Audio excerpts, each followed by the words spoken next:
It was around 5:30 p.m. I was walking in the street to my dormitory since my home is far away from my school. There were only 3 to 5 people passing by that street at that time. While walking, I was texting my boyfriend, asking him if I could come over that night since I have a project to make and my laptop's being an ass. It won't turn on, so I was hoping I could borrow his laptop. And then, when I looked up, there was an old man walking towards me. The street was narrow, so I stopped and moved away to the side to make room for him when he did the same. I nervously laughed and moved to the other side, and he copied me again. This time I felt a bit nervous. Excuse me, I muttered. I tried to get away from him, but he kept blocking my direction. Then he laughed and moved away. I felt relieved. I quickly walked past him, and then he stomped his feet behind me. I got startled, and then he laughed. I thought he was just a crazy old man. I told my boyfriend about it, and he asked me if I was okay, so I told him not to worry. Around 7 p.m., I was at the jeepney stop waiting for a jeepney to arrive because I was going to my boyfriend's apartment since it was 45 minutes and 2 rides away. 30 or 45 minutes later, there was one jeepney with only 5 passengers, so I hopped in. One by one, the passengers got off the jeepney until I was the only one left. "Drop me off by the terminal, please," I said. He didn't say a word, just kept on driving. When we finally got into the terminal, he didn't stop. Just drop me off here, please," I told him again. Then I saw his face in the rearview mirror. It was the crazy man from earlier. I panicked. He was looking at me, smiling. I immediately called my boyfriend, since we don't have 911 here. He wasn't picking up. I didn't know what to do. Should I jump off the Jeep? Then suddenly a group of friends halted the Jeep and he stopped. I immediately got off and ran. I might have looked like a maniac to those teenagers, but I didn't care. I called my boyfriend again, who finally picked up. He had just got off from school and I told him everything. He picked me up where I was, and since then he never let me travel at night.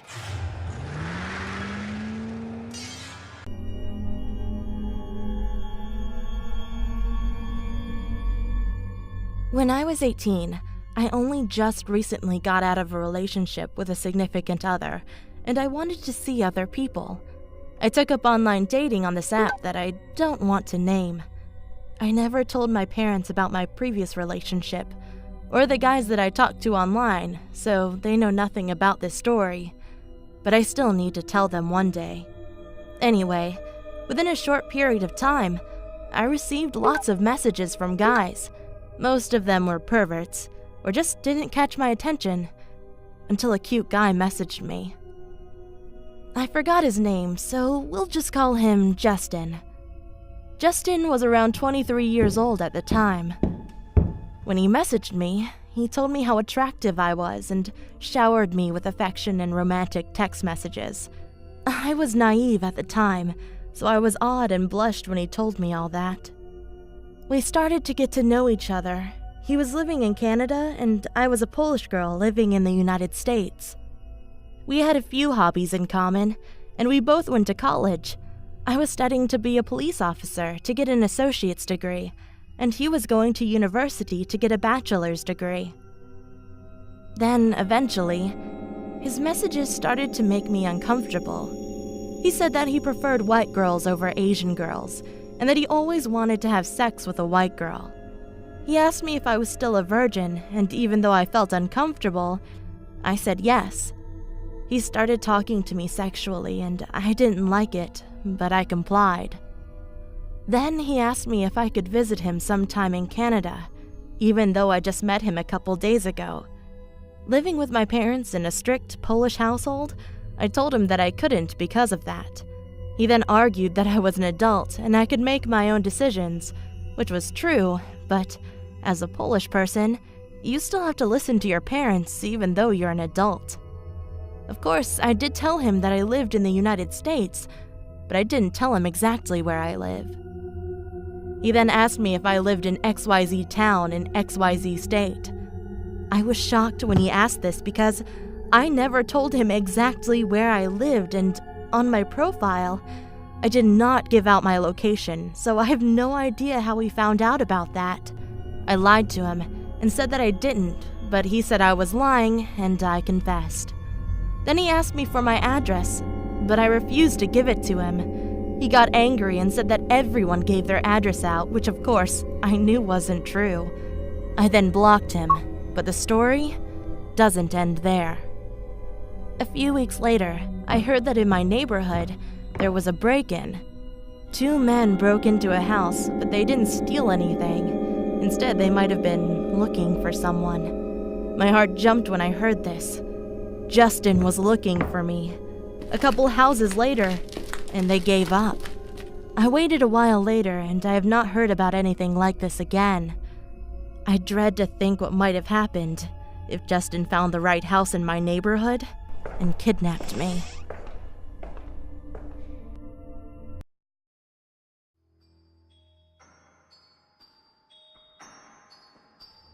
I was 16 when this happened to me, and it still haunts me to this day.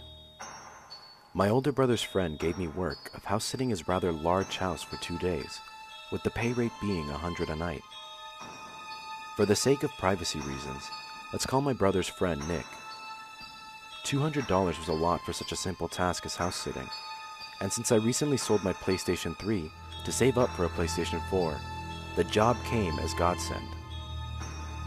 At around 6 p.m., Nick picked me up and drove me to his house, as it was getting dark out. Once we got there, he told me about the security cameras he had installed in and out of his home. But I didn't have any intentions of staring at any security monitor all night, as I had brought my laptop to pass the time. After some time had passed, I felt hungry and decided to grab something from the fridge. But as I got up to make my way down, I saw movement out of the corner of my eye from the monitor. I sat back down, closing my laptop and taking a closer look, noticing the movement coming from camera 4. Upon closer inspection, I noticed that it was a silhouette of what appeared to be a man standing outside the house. Within seconds of glancing away from the monitor, the man was gone.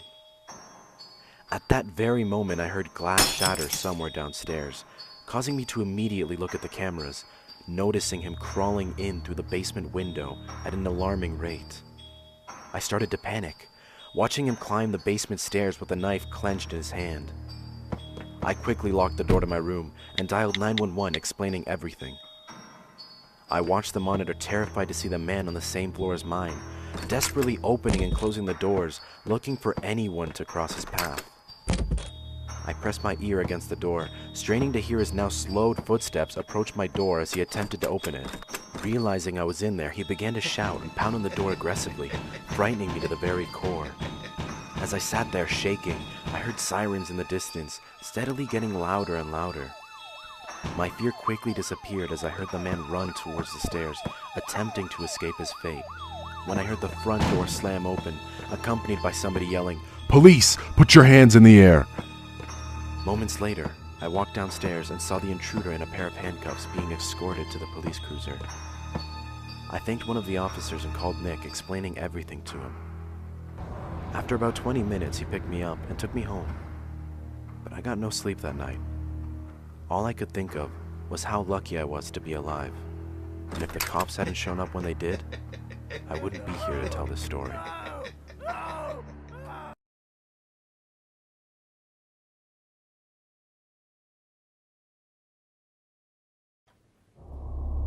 I've been followed by creeps before, and in one case was almost assaulted. I was never truly scared about that type of stuff. I've been through a lot in my life, and I consider myself to be pretty strong. Even when some creep attempted to assault me, I wasn't scared because I knew I was gonna beat his ass, and I did. I never feel threatened unless I get my gut feeling. I know when something bad's gonna happen, or if someone is a shady character, etc. My friends tell me I have some type of sixth sense. I'm not one for superstition, but I also have to agree it gets really weird, and I'm almost always right. One day, I got the worst gut feeling I ever had in my life. I was in my first year of college, living in some very nice apartments. I loved living there. It was a Friday and I needed to head to the bank before it closed because I forgot to cash in my check beforehand. I left my house, locked the door, and started heading towards my car. Right as I left the hallway of my apartment complex and started walking, a beat-up rusty truck pulled up as if on cue. There were two guys inside. One was a pretty big guy with tattoos and looked like he just got out of prison, and the other one was super skinny with glasses. The second I laid my eyes on them, I had my gut feeling kick in. It was worse than usual and I immediately felt like shit. The big guy was driving and started to tell me things like, "You're so beautiful, come over here, let's talk. You're the most beautiful girl I've ever seen." I didn't want to walk to my car because I didn't want them to know what car I drive, and I didn't want to walk back to my house because I lived on the first floor, which is easier to break into, and if they didn't know already where I lived, I wanted to keep them from finding out. So I started walking to the front office of the apartment complex, which was a little far away. I already had my pocket knife out, but hidden in my sweater sleeve. They kept calling out, trailing me as I walked to the office. I kept my eye on them so I knew what they were up to. They eventually asked me to go to a party with them. The big guy said, "We're having a party at 2 a.m. at a friend's house who lives here. Wanna come? We can all hang out beforehand and get to know each other before we go." It was around 3:30 p.m. at the time, just for your information. I ignored them and told them, "No, stop bothering me." They kept trying to persuade me by saying nice things and stuff, and eventually they both said, "If you come with us, we'll give you a free pair of shoes." The skinny guy then leans back and starts digging around the back seat.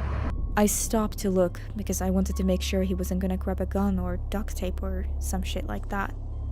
I was a good few feet away from the truck and took a running position just in case.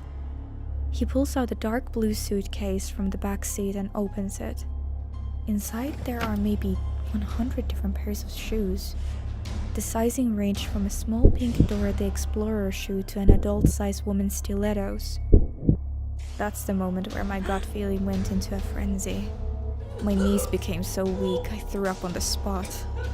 I've never felt so sick and felt so disgusted in my entire life. I felt pure evil. I screamed no, and they became extremely angry and began to get out of the car. I booked it. In the street, my neighbor's little kids were playing outside. I snatched them up and ran all the way to the front office. No way I was gonna leave these little kids behind with some fucking freaks. The minute we got there, I told the front office, and they called the cops. And I called the kid's mother. I told them that her kids were with me and not to leave the house in case they were still out there. I didn't want them to find out where she lived either. After that, for the next few days, I was terrified to leave my house. So terrified I had my friend come and stay with me for about a week. On the 4th day, we were getting ready to leave to go get food. And while I was locking the door, my friend said, "That's a shitty looking truck." I turned around, and it was those guys in the truck right in front of my house. We ran back inside. Apparently they had been stalking out my place for a while. They were never caught, and I never saw them again after the apartments cracked down on security. I learned about serial killers in school and found out some take trophies of their victims.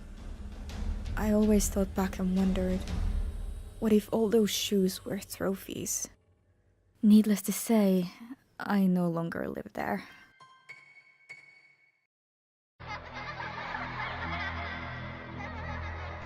When I was 17, I didn't have a driver's license.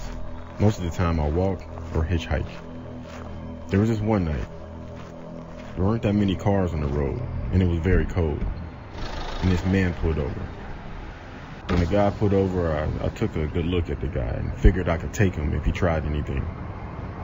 He was on the slender side and had a strange frailness about him, even though he looked healthy enough. I got into the car after we agreed on the destination. We exchanged names and I warmed my fingers off in front of the heating group. He spoke quietly, asking a few questions along the lines of, was I local and how did I like living there. He said he only been here for a few months, but found it beautiful and hoped he could find happiness there. That comment struck me as a little odd, but I brushed it off. It began to snow and the road quickly got slippery. So he slowed and he kept his eyes straight out the windshield, driving silently.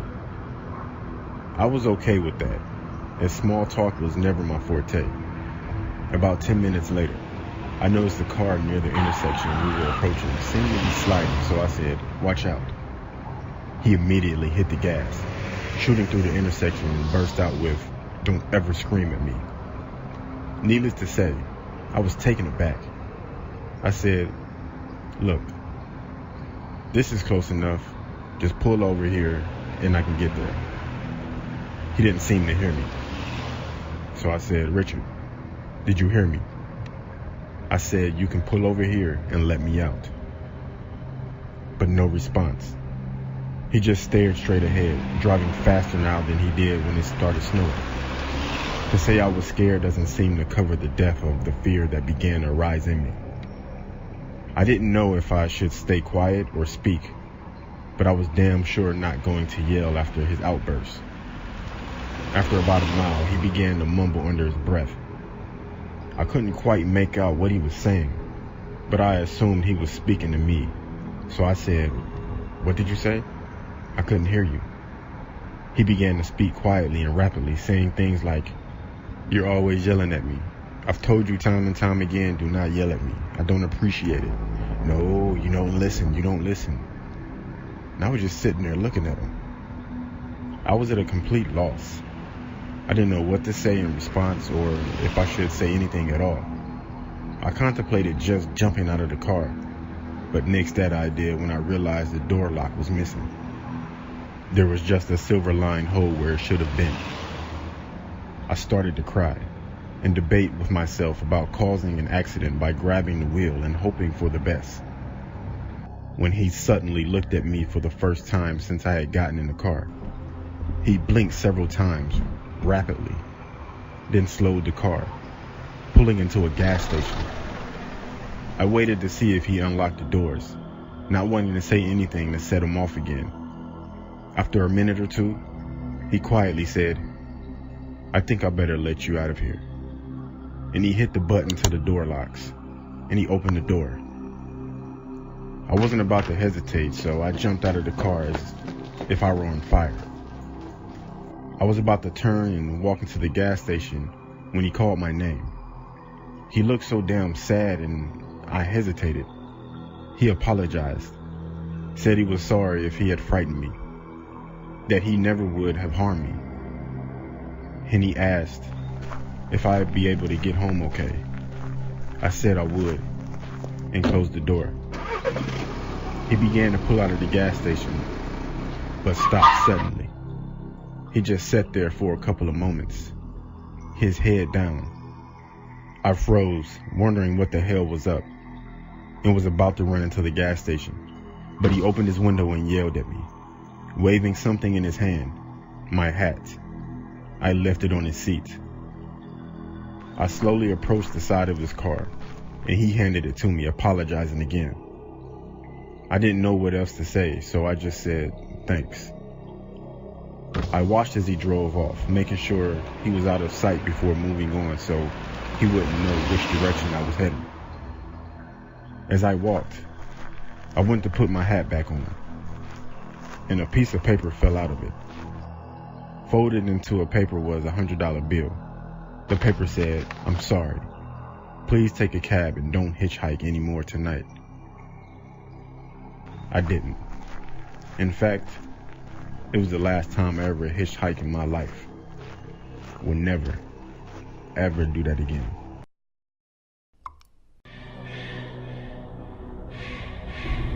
This story is totally true. It happened to me when I was about 4 years old. My dad used to really like going on vacation with me and my family. One time, we went to what I think was Big Bear, but I'm not sure. Anyways, we rented a cabin. I don't remember much, but I remember the inside of the cabin was beautiful. The furniture was all colorful and decorated in Christmas colors. but it was around Christmas time. It was very roomy, and it was 2 floors and had its own den, kitchen, and bedroom. We arrived during the day, and everything seemed normal. When night came, however, we started hearing noises. It sounded like someone was shaking the front doorknob trying to get in. I was the first to notice, and I told my mom, but she didn't believe me. Then she saw it too. For a couple of minutes, the front doorknob just kept shaking by itself, and we were too afraid to go look out the door. Then we heard another noise. It sounded like steel hitting steel. Then it stopped. My dad was afraid someone was trying to break in, so we packed up all of our things so we can leave. But before we did, my dad called the police and asked them to come search the premises. We exited out the back door because the noises were coming from the front. Our car was down the hill from the back of the cabin. I fell asleep in the car and woke up the next morning in a small rinky-dink motel room that was nothing as roomy and beautiful as the cabin. I was so bummed, but I was quickly relieved we had left because later that day, we found out who was making those noises. The police had arrived there and searched the outside and found nothing. Then they went inside and found a man that had 2 hooks instead of hands. He had been twisting the doorknob with his hook. Then he clashed his hooks together, and that's what we heard was it still on steel. We found out that about 5 minutes after we left the cabin, he successfully broke in and started searching for us. The police found bodies stashed in the upstairs closet. When we were on our way home from the motel, we stopped at a gas station near the cabin where the madman had tried to break in. My mom knew it was a bad idea, but my dad told her to relax. The cops took care of that guy. He's nowhere near us. We all went into the little shop to buy some candy and snacks. We were quite surprised when we came out of the shop and headed back to our car. There was a note on the hood that read, "There's more of us. See you soon." It's safe to say that we never went back to that cabin again.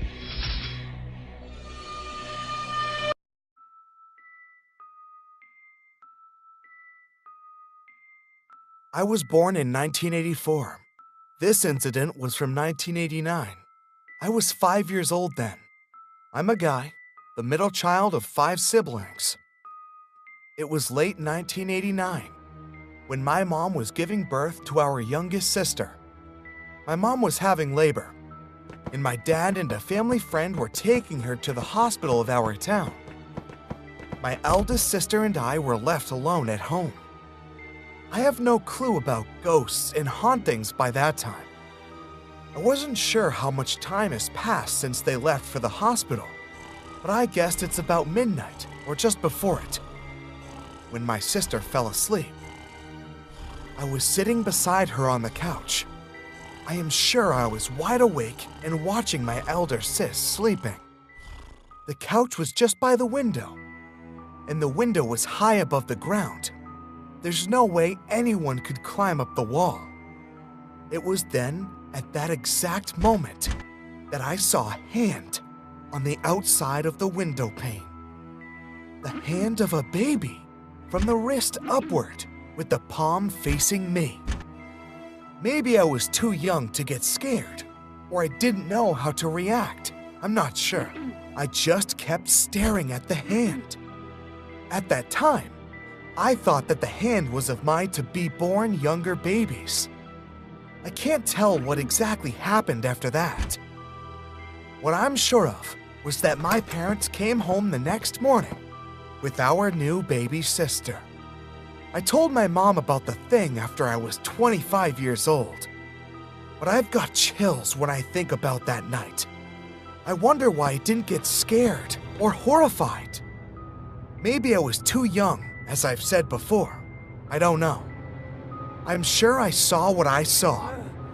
If that night was not then, but one of these nights, I'd be screaming my lungs out or froze to death.